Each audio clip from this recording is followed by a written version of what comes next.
CBSE board के द्वारा आयोजित होने वाली सीटेट जुलाई 2023 के लिए ऑनलाइन स्टेप बाय स्टेप किस प्रकार से आवेदन करना है, इसके रिगार्डिंग डिटेल में बात करने जा रहे हैं। अंत तक जुड़े रहेगा। नमस्कार दोस्तों, मेरा नाम है नीरज और आप देख रहे हैं कैरियर बिट यूट्यूब चैनल। अगर आप इस चैनल पर पहली बार विजिट कर रहे हैं तो इसको सब्सक्राइब करते हुए बेल आइकन को जरूर प्रेस कर लीजिएगा।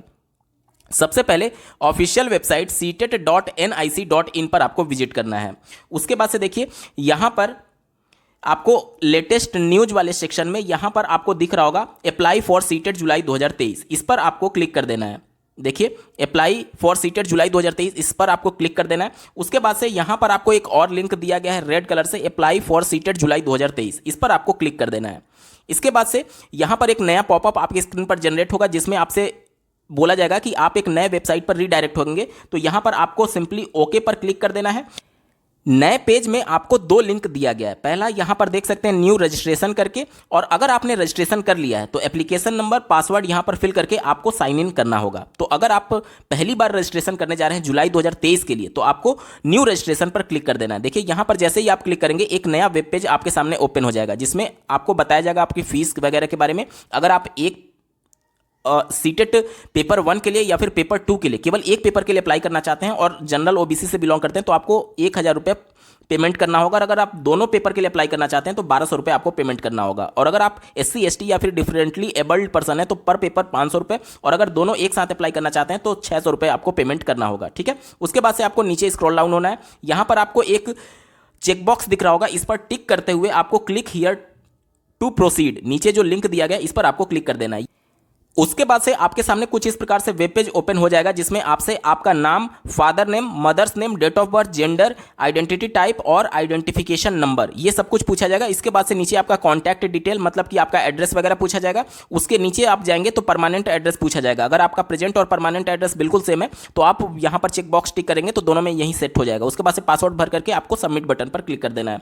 दोस्तों यहाँ पर मैं बता दूं कि जो आइडेंटिटी टाइप है इसमें आपको voter ID, passport, bank passbook with photograph, ration card with photograph और any other government identity with photograph आपको ऑप्शन दिया गया है, और साथ ही साथ ड्राइविंग लाइसेंस का ऑप्शन दिया गया है। अगर आप आधार लगाना चाहते हैं तो आपको ये वाला ऑप्शन सेलेक्ट कर लेना है। ठीक है, और उसके बाद से अगर इसके अलावा आधार नहीं लगाना चाहते हैं, वोटर ID लगाना चाहते हैं, पासपोर्ट लगाना चाहते हैं, तो जो भी आप लगाना चाहते हैं वो कर सकते हैं। और उसके बाद से जो नीचे यहाँ पर आपको दिख रहा होगा इंटर वोटर ID नंबर, अगर मैंने यहाँ पर वोटर ID सेलेक्ट किया तो यहाँ पर वोटर ID नंबर आपको सेलेक्ट करना होगा। अगर आपने यहाँ पर आधार सेलेक्ट कर लिया मतलब कि अदर गवर्नमेंट ID सेलेक्ट कर लिया तो यहाँ पर आपको अपना आधार नंबर यहाँ पर सेलेक्ट कर लेना। ठीक है, पासवर्ड सेलेक्ट करते समय आपको विशेष तौर पर यह ध्यान देना है कि मिनिमम 8 से 13 कैरेक्टर का आपका पासवर्ड होगा जिसमें एक अपर केस यानी कि एक कैपिटल लेटर में, एक स्मॉल लेटर में, इसके अलावा एक न्यूमेरिक डिजिट एटलीस्ट और एक स्पेशल कैरेक्टर जिसमें आपका एट द रेट हो गया। ये सभी चीज़ें आपको इंक्लूड करते हुए 8 से 13 कैरेक्टर का बनाना है। ठीक है, यहाँ तक क्लियर। उसके बाद से सिक्योरिटी क्वेश्चन में जब आप जाएंगे तो यहाँ पर देखिए कुछ क्वेश्चंस आपको दिए गए हैं। इनमें से जो भी क्वेश्चन आप सेलेक्ट करना चाहते हैं वो क्वेश्चन आप यहाँ पर सेलेक्ट कर लेंगे और उसके बाद से यहाँ पर आपको उसका आंसर लिखना होता है। ठीक है, सबमिट बटन पर जैसे ही आप क्लिक करेंगे तो आपके सामने रिव्यू का पेज ओपन हो जाएगा जिसमें आपसे बोला यह जाएगा कि सभी जो बेसिक डिटेल है जैसे कि आपका नाम, आपके फादर का नाम, आपकी मदर का नाम, जेंडर, एड्रेस, वो सब आपको यहाँ पर चेक बॉक्स दिखेगा, यहाँ पर आपको टिक कर लेना है। ठीक है, तो सबसे पहले आपको यहाँ पर देखिए क्लोज का बटन दिखेगा, ये क्लोज के बटन से आपको यहाँ पर क्लोज कर देना है। ठीक है, उसके बाद से देखिए यहाँ पर सब चेक बॉक्स जो दिख रहा है इन सबको आपको टिक करना है। देखिए my name, father name, mother name, date of birth, email ID, ये सबको आपको टिक कर देना है। जैसे मैं आपको दिखा रहा हूँ, देखिए ये सबको आपको इस प्रकार से चेक बॉक्स को टिक कर देना है। उसके बाद से यहाँ पर आपको दिखेगा आई एग्री का चेक बॉक्स, इस पर आपको टिक कर देना है और उसके बाद से सबमिट एंड सेंड OTP पर आपको क्लिक कर देना है।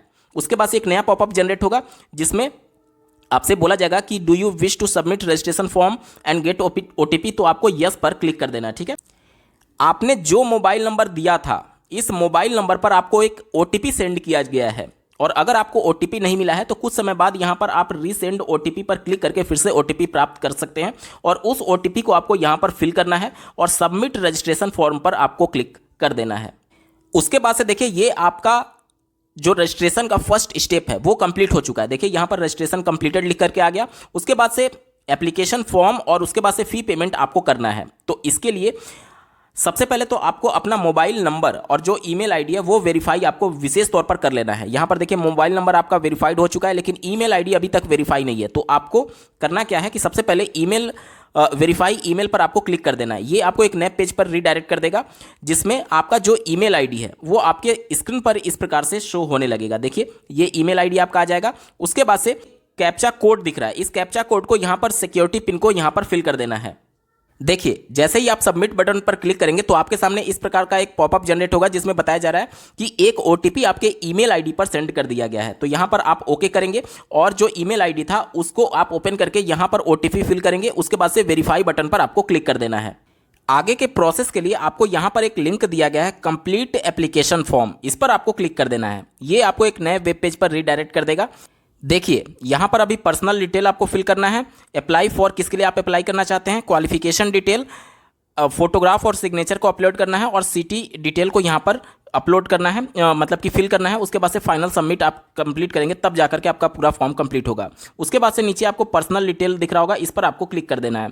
ये आपको एक नए वेब पेज पर रीडायरेक्ट कर देगा, जिसमें जो भी बेसिक डिटेल आपने पहले भरा था रजिस्ट्रेशन के समय वो सब कुछ ऑटो फिल होकर के आ जाएगा। बाकी के डिटेल को आपको फिल करना होगा, जिसमें आपसे आपका नेशनलिटी इसमें बाय डिफॉल्ट इंडियन आएगा। उसके बाद से कैटेगरी ओबीसी एससी एसटी आप जिससे भी बिलोंग करते हैं वो आपको सेलेक्ट करना है। उसके बाद से पर्सन विद डिसेबिलिटी यस और नो आपको सेलेक्ट करना है। उसके बाद से एम्प्लॉयमेंट स्टेटस, अगर आप अनएम्प्लॉयड है तो अनएम्प्लॉयड यहां पर सेलेक्ट कर लेंगे। उसके बाद से यहां पर सिक्योरिटी पिन फिल करते हुए सेव एंड नेक्स्ट बटन पर आपको क्लिक कर देना है।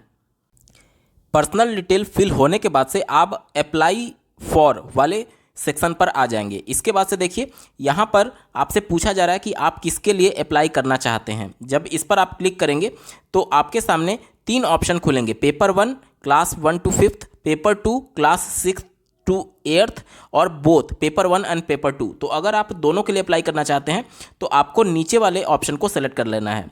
यहाँ पर मैं विशेष तौर पर बता दूं कि अगर आप एक पेपर के लिए अप्लाई करना चाहते हैं तो 1000 रुपये फ़ी देना होगा, और अगर दोनों अप्लाई करना चाहते हैं तो 1200 में आपका काम हो जाएगा। तो मैं आपको सजेस्ट करूंगा कि आप दोनों पेपर के लिए जरूर अप्लाई कर लीजिए, ठीक है। उसके बाद से देखिए लैंग्वेज 1, इसमें आपको कौन सा सेलेक्ट करना है, ये आपके 20-21 लैंग्वेज का ऑप्शन दिया गया है। इसमें जो भी आप अपना लैंग्वेज सेलेक्ट करना चाहते हैं वो सेलेक्ट कर सकते हैं। मैं यहाँ पर हिंदी लैंग्वेज 1 को सेलेक्ट करता हूँ, और लैंग्वेज 2 इसमें हिंदी के अलावा कोई भी आप दूसरा लैंग्वेज सेलेक्ट कर सकते हैं। जैसे दोनों में आप एक लैंग्वेज सेलेक्ट नहीं कर पाएंगे, ठीक है, तो दूसरे में मैं मान लीजिए इंग्लिश सेलेक्ट कर लेता हूँ। बहुत से अभ्यर्थियों को कन्फ्यूजन होगा कि सेकेंड लैंग्वेज में इंग्लिश और संस्कृत में से कौन सा ऑप्शन ले, तो इसके लिए एक डेडिकेटेड वीडियो में मैंने बता रखा है, जिसका लिंक आपको इस वीडियो के डिस्क्रिप्शन में मिलेगा। इस वीडियो के डिस्क्रिप्शन में उस वीडियो को जरूर देख लीजिएगा, आपका कंफ्यूजन इंग्लिश और संस्कृत वाला जो भी होगा वो दूर हो जाएगा, ठीक है। उसके बाद से देखिए minimum educational qualification for class 1 to 5th, ये सबसे ज़्यादा इंपॉर्टेंट है और इसी में सबसे ज़्यादा अभ्यर्थियों को कन्फ्यूजन होता है। प्राइमरी कक्षा 1 से 5 वाले के लिए आपकी मिनिमम एलिजिबिलिटी क्या है वो आपसे पूछी जा रही है। पहला उन अभ्यर्थियों को फिल करना है जो कि सीनियर सेकेंडरी, इंटरमीडिएट को सीनियर सेकेंडरी कहा जाता है, जो कि इंटरमीडिएट 50% या फिर इससे ज़्यादा पास है, मतलब कि इंटरमीडिएट में जिनके 50% या फिर इससे ज़्यादा है और 2 साल का डिप्लोमा कोर्स उन्होंने कर रखा है, तो उनको ऑप्शन नंबर 1 सेलेक्ट कर लेना है। देखिए ऑप्शन नंबर 1 उनको सेलेक्ट कर लेना है, और ऑप्शन नंबर 2 उनको सेलेक्ट करना है जिनका इंटरमीडिएट में 45% है, साथ ही साथ 2 साल का डीएलएड कोर्स उन्होंने किया हुआ है। देखिए पहला और दूसरा बिल्कुल सेम है, अंतर सिर्फ इतना है कि अगर आपका इंटरमीडिएट में 45 से लेकर के और 50 से कम है, 45 से ऊपर लेकिन 50 से कम है, तब आपको दूसरा सेलेक्ट कर लेना है, और अगर आपका 50 या फिर इससे ज़्यादा है तब आपको पहला ऑप्शन सेलेक्ट कर लेना है। दोनों केस डीएलएड का ही है, ठीक है। उसके बाद से देखिए तीसरा ऑप्शन उन अभ्यर्थियों को सेलेक्ट कर लेना है जो कि इंटरमीडिएट में 50% है, साथ ही साथ 4 साल का बैचलर ऑफ एलिमेंट्री एजुकेशन यानी कि बीएलएड कोर्स अगर आपने 4 वर्षीय कोर्स किया है और इंटरमीडिएट में 50% या फिर इससे ज़्यादा है, तो आपको ऑप्शन नंबर 3 को सेलेक्ट कर लेना है। ऑप्शन नंबर 4 उन अभ्यर्थियों के लिए है जो कि सीनियर सेकेंडरी यानी इंटरमीडिएट में कम से कम 50% नंबर उनका है, साथ ही साथ 2 साल का diploma in education special education में उन्होंने किया हुआ है। देखिए स्पेशल एजुकेशन ध्यान दीजिएगा, ये उन अभ्यर्थियों को पढ़ाने के लिए विशेष तौर पर ट्रेनिंग दी जाती है जो कि शारीरिक रूप से अक्षम होते हैं, ठीक है। तो अगर आपका स्पेशल एजुकेशन में डीएड है 2 साल का और साथ ही साथ इंटरमीडिएट में 50% या फिर इससे ज़्यादा है, तो आपको ऑप्शन नंबर 4 को सेलेक्ट कर लेना है। ऑप्शन नंबर 5 उन अभ्यर्थियों को सेलेक्ट करना है जो कि बीएड किए हुए हैं। आप स्क्रीन पर देख पा रहे होंगे, जो कि ग्रेजुएशन में जिनका कम से कम 50% है, ग्रेजुएशन में कम से कम 50% है और वो बीएड कोर्स किए हुए हैं, चाहे वो 1 साल का हो या फिर 2 साल का हो, ठीक है। तो उनको ऑप्शन नंबर 5 को सेलेक्ट कर लेना है, ठीक है। इसके बाद से एक और ऑप्शन जोड़ा गया, ऑप्शन नंबर 6। तो जिनका पोस्ट ग्रेजुएशन कम से कम 55% के साथ है और उन्होंने बीएड एमएड इंटीग्रेटेड कोर्स कर रखा है और पोस्ट ग्रेजुएशन में 55% या फिर इससे ज़्यादा है, तो उनको ऑप्शन नंबर 6 को सेलेक्ट कर लेना है। अब एक बार ओवरऑल मैं बता दूं कि अगर आप उत्तर प्रदेश से डीएलएड किए हुए हैं, सिंपल जो 2 वर्षीय डीएलएड कोर्स होता है, तो आपको ऑप्शन नंबर 1 सेलेक्ट कर लेना है अगर आपका इंटरमीडिएट में 50% या फिर इससे ज़्यादा है। और अगर 50% से कम है लेकिन 45 से ज़्यादा है तो आपको ऑप्शन नंबर 2 सेलेक्ट कर लेना है, डीएलएड वाले, ठीक है। लेकिन अगर आपका 50 से ज़्यादा है इंटरमीडिएट में तो सिंपली आपको ऑप्शन नंबर 1 को सेलेक्ट कर लेना है, डीएलएड वाले, ठीक है। और बीएड वाले के लिए एक ही ऑप्शन दिया गया है, तो आपको कन्फ्यूज होने की कोई आवश्यकता नहीं है। बीएड वाले जितने भी अभ्यर्थी हैं, अगर आपका ग्रेजुएशन में 50% और उससे ज़्यादा है और बीएड किया हुआ है आपने, तो आपको ऑप्शन नंबर 5 सेलेक्ट कर लेना है। ये पेपर 1 के लिए हो गया, ठीक है। यहाँ तक क्लियर। यहाँ पर मैं 1 को सेलेक्ट कर लेता हूं डीएलएड के कंडीशन में, ठीक है। इसी प्रकार से पेपर 2 के लिए भी यहां पर कई ऑप्शंस दिए गए हैं, एक बार जल्दी से इनके बारे में भी चर्चा कर लेते हैं। देखिए, पहला वाला ऑप्शन उस अभ्यर्थियों को सेलेक्ट करना है जो कि 2 साल का डीएलएड कोर्स किया हुआ है और ग्रेजुएशन पास है, ठीक है। ग्रेजुएशन के साथ 2 साल का डीएलएड जो कोर्स किया हुआ है वो ऑप्शन नंबर 1 सेलेक्ट करेगा। यूपी में जितने भी डीएलएड होते हैं वो ग्रेजुएशन के बाद होते हैं, तो उनको आपको ऑप्शन नंबर 1 ही सेलेक्ट कर लेना है, ठीक है। उसके बाद से ऑप्शन नंबर 2 उस अभ्यर्थी को सेलेक्ट कर लेना है, ध्यान से देखिएगा, जिनका ग्रेजुएशन में 50% है या फिर पोस्ट ग्रेजुएशन में, दोनों में से पीजी या फिर यूजी दोनों में से किसी में एक में 50% है और साथ ही साथ उन्होंने बीएड कोर्स कर रखा है, तो उनको ऑप्शन नंबर 2 सेलेक्ट कर लेना है। जैसे कई लोगों क्या होते हैं, ग्रेजुएशन में 50% नहीं होते हैं लेकिन पीजी में 50% होते हैं और पीजी के बेस पर वो बीएड किए हुए होते हैं, तो उनके लिए ऑप्शन नंबर 2 था। ऑप्शन नंबर 3 उन अभ्यर्थियों के लिए है जिनका ग्रेजुएशन में 45% है, साथ ही उन्होंने बीएड कोर्स किया हुआ है, ठीक है, बीएड कोर्स किया हुआ है, तो वो ऑप्शन नंबर 3 को सेलेक्ट कर लेंगे। ऑप्शन नंबर 4 उन अभ्यर्थियों के लिए है जिनका सीनियर सेकेंडरी यानी कि इंटरमीडिएट में कम से कम 50% है और 4 साल का बीएलएड कोर्स वो कर रखे हैं, तो उनके लिए ऑप्शन नंबर 4 है। ऑप्शन नंबर 5 उन अभ्यर्थियों के लिए है जिनका सीनियर सेकेंडरी यानी इंटरमीडिएट में कम से कम 50% है और इसके अलावा 4 साल का बीएड कोर्स या फिर बीएससी बीएड कोर्स वो कर रखे हैं, जो कि इंटीग्रेटेड कोर्स होता है 4 साल का, तो उनको ऑप्शन नंबर 5 सेलेक्ट कर लेना है। ऑप्शन नंबर 6 उन अभ्यर्थियों के लिए है जिनका 50% है ग्रेजुएशन में कम से कम और साथ ही साथ वो बीएड किए हुए हैं स्पेशल एजुकेशन के साथ, ठीक है, तो उनको ऑप्शन नंबर 6 को सेलेक्ट कर लेना है। ऑप्शन नंबर 7 उन अभ्यर्थियों के लिए है जो कि बीएड किए हुए हैं, ठीक है, यहां पर बीएड के हुए हैं, वो ऑप्शन नंबर 7 को सेलेक्ट कर लेंगे। और ऑप्शन नंबर 8 उन अभ्यर्थियों को सेलेक्ट करना है जो कि पोस्ट ग्रेजुएशन कम से कम 55% के साथ वो बीएड एमएड जो इंटीग्रेटेड कोर्स होता है वो किए हुए हैं, तो उनको ऑप्शन नंबर 8 को सेलेक्ट कर लेना है, ठीक है।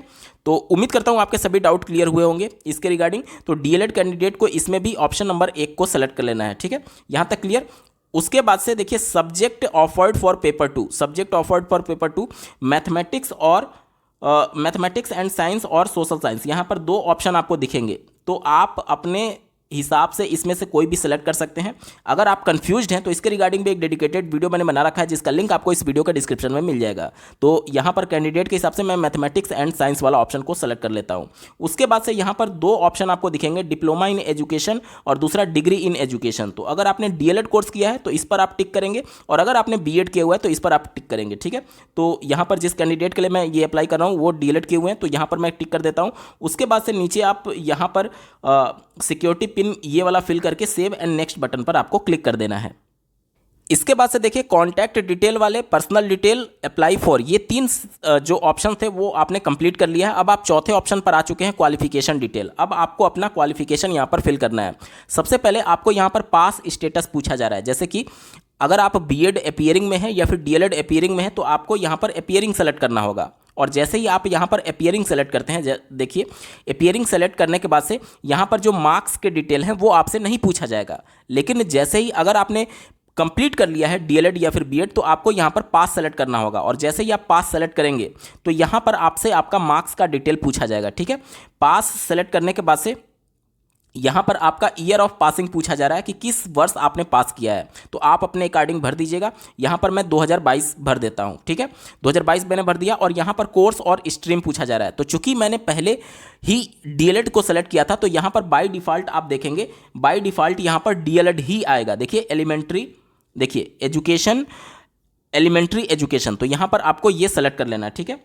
ये मैं बाय डिफ़ॉल्ट जो भी आएगा यहाँ पर आपको सेलेक्ट कर लेना। उसके बाद से यहाँ पर बोर्ड और यूनिवर्सिटी नेम आएगा, तो इसमें आपको यहाँ पर सर्च करके अपना बोर्ड और यूनिवर्सिटी का नाम यहाँ पर डालना है। बहुत सारे बच्चे जो होते हैं वो यहाँ पर कॉलेज का नाम डाल देते हैं, तो देखिए यहाँ पर आपसे बोर्ड और यूनिवर्सिटी का नाम पूछा जा रहा है, आपके कॉलेज का नाम नहीं पूछा जा रहा है। हाँ, अगर आपका कॉलेज डीम्ड यूनिवर्सिटी है, डीम्ड मतलब कि जो स्वायत्त संस्थाएं होती हैं, तो उस कंडीशन में जो यूनिवर्सिटी का नाम होता है वहीं आपके कॉलेज का भी नाम होता है, तो उस कंडीशन में यूनिवर्सिटी के नाम की जगह अपना कॉलेज का नाम डाल सकते हैं। लेकिन डीएलएड वाले जो कैंडिडेट हैं उत्तर प्रदेश में, वो अपने बोर्ड का नाम डालेंगे। यहाँ पर आप अपना रिजल्ट देखिएगा, जो अगर आपको हार्ड कॉपी मिल चुकी है, और अगर नहीं मिली है तो आप अपने रिजल्ट जो ऑनलाइन वाला निकालते हैं उसमें भी देखिएगा, उसमें परीक्षा नियामक प्राधिकारी कार्यालय लिखा रहता है, परीक्षा नियामक प्राधिकारी, ठीक है। तो यहाँ पर आपको एग्जामिनेशन रेगुलेटरी अथॉरिटी, देखिए यहाँ पर वो ऑप्शन दिखेगा नहीं, तो सिंपली आपको करना क्या है, सबसे नीचे आप जाएंगे और यहाँ पर आपको अदर का ऑप्शन दिखेगा। सबसे नीचे जाएंगे, देखिए सबसे नीचे जाएंगे और यहाँ पर आपको अदर्स सेलेक्ट कर लेना है, ठीक है, अदर्स सेलेक्ट कर लेना है। जैसे ही आपने यहाँ पर अदर को सेलेक्ट किया, यहाँ पर आपका बोर्ड और यूनिवर्सिटी नेम यहाँ पर लिखने के लिए अब आ जाएगा। तो यहाँ पर आपको लिखना है एग्जामिनेशन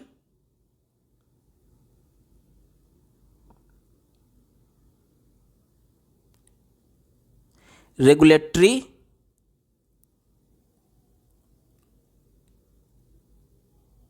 अथॉरिटी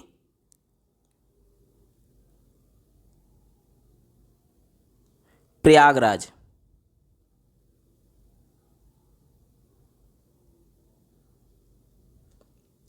और यूपी, इस प्रकार से ये आपको लिखना है।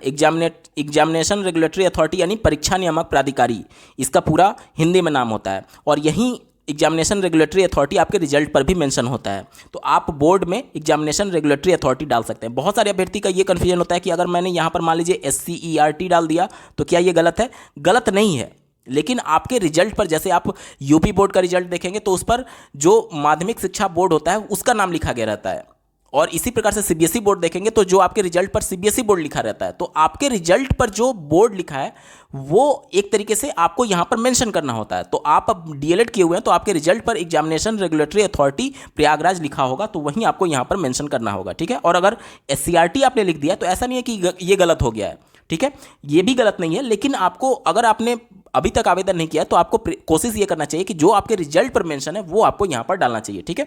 तो examination regulatory authority Prayagraj UP आप डाल देंगे। उसके बाद से बहुत लोग का ये भी कन्फ्यूजन हो सकता है कि examination regulatory authority Prayagraj UP की जगह अगर हमने PNP प्रयागराज डाल दिया तो क्या ये गलत है? नहीं, गलत नहीं है, गलत नहीं है। PNP एक्चुअली में इसका जो नाम है वो परीक्षा नियामक प्राधिकारी हिंदी में बोला जाता है, और इसी का अंग्रेजी में नाम एग्जामिनेशन रेगुलेटरी अथॉरिटी है, और आपके रिजल्ट पर भी ये मेंशन होता है। तो आपको कोशिश ये करना चाहिए कि ये डालना है। अगर आपने ये भी डाल दिया तो कोई गलत नहीं है, ठीक है, यहाँ तक क्लियर। उसके बाद से रिजल्ट मोड में यहाँ पर देखिए आपको सेलेक्ट पर क्लिक करना है। जैसे ही सेलेक्ट करेंगे तो आपको परसेंटेज और CGPA देखने का मौका देखने को मिलेगा। यहाँ पर मैं बता दूँ कि ये सारे डिटेल आपके BEd या फिर DLED के भरे जा रहे हैं, तो आप कंफ्यूज मत होइएगा कि इंटर का भरना है, ग्रेजुएशन का भरना है, क्योंकि KVS अभी हाल ही में जो आवेदन लिए गए थे उसमें अभ्यर्थियों को बहुत ज़्यादा कंफ्यूजन हो गया था। तो यहाँ पर सब कुछ डिटेल आपके DLED और BEd के मांगे गए हैं, तो कंफ्यूज मत होइएगा। उत्तर प्रदेश में DLED की बात करें तो यहाँ पर परसेंटेज प्रणाली चलती है, तो आपको परसेंटेज पर यहाँ पर क्लिक कर देना है। जैसे ही परसेंटेज पर आपने क्लिक किया उसके बाद से आपके मार्क्स के डिटेल भरने के लिए ऑप्शन आ जाएगा। देखिए यहाँ पर आपको टोटल मार्क्स भरना है, यहाँ पर ऑब्टेन्ड मार्क्स और प्रतिशत अपने आप आ जाएगा। जैसे कि मैं आपको दिखाता हूँ, जो टोटल मार्क्स होता है DLED यूपी के कंडीशन में वो होता है 3200 मार्क्स का। प्रत्येक सेमेस्टर में 800 नंबर का होता है। 3200 में से मान लीजिए किसी कैंडिडेट को 2800 नंबर मिला, तो मैं ऑब्टेन्ड मार्क्स में 2800 नंबर भर देता हूँ। उसके बाद से देखिए परसेंटेज वाले कॉलम में बाय डिफॉल्ट ये अपने आप आ जाएगा, आपको कैलकुलेट करके भर करने की जरूरत नहीं है। ठीक है, यहां तक क्लियर। उसके बाद से देखिए यहां पर इंस्टीट्यूट पिन कोड पूछा जा रहा है। इंस्टीट्यूट पिन कोड, इसको लेकर भी बहुत सारे अभ्यर्थियों को कंफ्यूजन रहता है। तो ये वहां का पिन कोड है जहां पर आपका इंस्टीट्यूट सिचुएटेड था। जैसे कि मान लीजिए कि आप लखनऊ के रहने वाले हैं, लेकिन आपने डीएलएड किया गोरखपुर से, तो गोरखपुर में जहां पर आपका कॉलेज था उस जगह का पिन कोड भरना है, ना कि आप अपने एक तरीके से बहुत सारे अभ्यर्थी जो होते हैं वो प्रयागराज इस एग्जामिनेशन रेगुलेटरी अथॉरिटी का पिन कोड भर देते हैं। तो ये आपके इंस्टीट्यूट का पिन कोड मांगा गया है, ना कि आपके बोर्ड का पिन कोड मांगा गया। तो इंस्टीट्यूट यानी जहां से आपने डीएलएड या फिर बीएड किया था, तो जहां पर भी आपका कॉलेज होगा उस जगह का पिन कोड आपको यहां पर भर देना है। ठीक है, तो मैं यहां पर पिन कोड को फिल करता हूं। उसके बाद से सिक्योरिटी पिन फिल करके सेव एंड नेक्स्ट बटन पर आप क्लिक करेंगे तो एक पॉपअप मैसेज जनरेट होगा जिसमें आपसे कंफर्मेशन मांगा जाएगा। तो आपको सिंपली यस पर क्लिक कर देना है। ये आपको एक नए वेब पेज पर पुनः रीडायरेक्ट कर देगा। देखिए, शुरुआत के 4 स्टेप्स आपने कंप्लीट कर लिया। अब अगला स्टेप है फोटोग्राफ और सिग्नेचर को अपलोड करने का। तो यहां पर आप अपना जो इमेज है वो अपलोड करेंगे और यहाँ पर अपना सिग्नेचर अपलोड करेंगे। ध्यान देने वाली बात यह है कि जो फोटो होगा वो 100 से 200 केबी के बीच में होना चाहिए और जो सिग्नेचर होगा वो 4 से 30 केबी के बीच में होना चाहिए।